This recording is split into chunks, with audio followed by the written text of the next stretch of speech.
This story contains sensitive themes and is presented strictly for educational and documentary purposes. The events described are based on official statements, press conferences, and publicly available records. No graphic details are shown or described.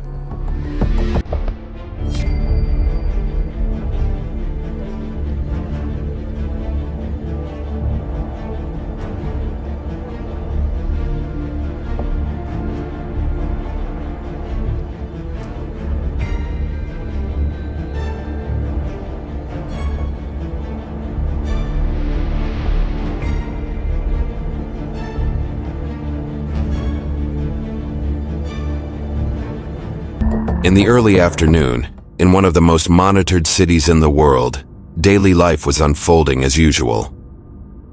People walked through downtown Washington, D.C. Traffic moved through major intersections. Tourists passed through metro stations just blocks from the White House.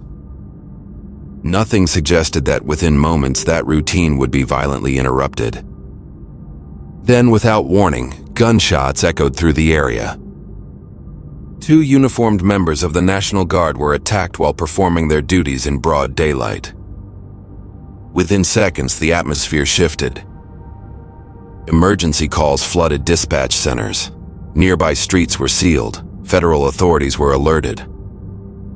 What initially appeared to be a shocking act of violence quickly raised deeper concerns. According to investigators, this was not random. It was deliberate. It was targeted. Officials later confirmed that the two guardsmen were part of a mission aimed at supporting public safety during a period of heightened security concerns in the Capitol. Witnesses reported hearing multiple shots. According to official statements, a lone suspect approached the guardsmen and opened fire without provocation. Both service members were struck. What followed was a rapid and coordinated response. Fellow guardsmen immediately engaged the suspect, placing themselves in harm's way to stop the threat. Local law enforcement arrived within minutes. The suspect was subdued at the scene and taken into custody. Authorities later confirmed that no civilians were injured, a fact credited to the swift response of those on duty.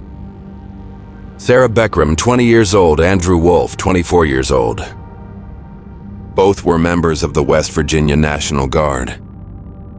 They had volunteered to serve in Washington, D.C., answering a call to assist with public safety efforts. Officials emphasized that they had been sworn in less than 24 hours before the attack. Families were notified. Hospitals prepared for emergency surgeries. Federal officials urged the public to keep the victims in their thoughts as medical teams worked to stabilize their conditions. Their service, officials noted, represented a commitment to protect people they had never met. According to federal officials, he entered the United States in 2021 under Operation Allies Welcome, a relocation program established after the U.S. withdrawal from Afghanistan. The program was designed to assist individuals who had worked alongside U.S. forces during the conflict. After arriving in the United States, the suspect settled in Bellingham, Washington with his wife and children. Neighbors later described him as quiet and largely reserved. There were no publicly known incidents of violence prior to the attack. Officials confirmed that he had undergone vetting related to his service overseas.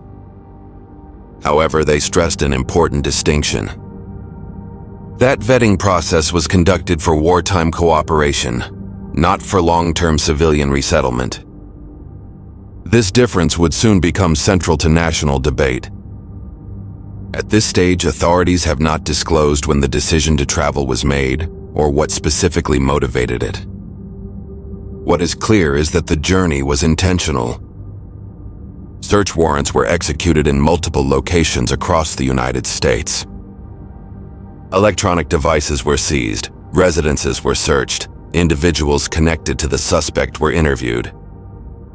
Federal agencies described the case as a coast-to-coast investigation involving the FBI, DHS, ATF, and local law enforcement. Officials emphasize that the investigation remains active and ongoing. Assault with intent to kill while armed. Possession of a firearm during a crime of violence. Officials stated that the charges could be elevated depending on the medical outcomes of the victims. If a fatality were to occur, prosecutors confirmed that first-degree murder charges would be pursued. Federal authorities emphasize that the case will proceed through the justice system with due process and transparency. They stressed that accountability would be determined by evidence presented in court. Questions emerged across the country. Were warning signs missed? Did existing systems fail to identify risk? How should wartime allies be supported after resettlement? What responsibilities do institutions hold when integrating individuals exposed to prolonged conflict? Authorities urged caution. They warned against speculation and emphasized that conclusions must be based on verified facts, not assumptions. Some crimes shock because of their violence. Others because of the questions they leave behind. This case forces difficult conversations about security, responsibility, and the unseen consequences of war. The investigation is still unfolding. And until the facts are fully established, the story remains unfinished. This was Mr. Morgan's True Crimes. The stories behind the crimes the world couldn't forget.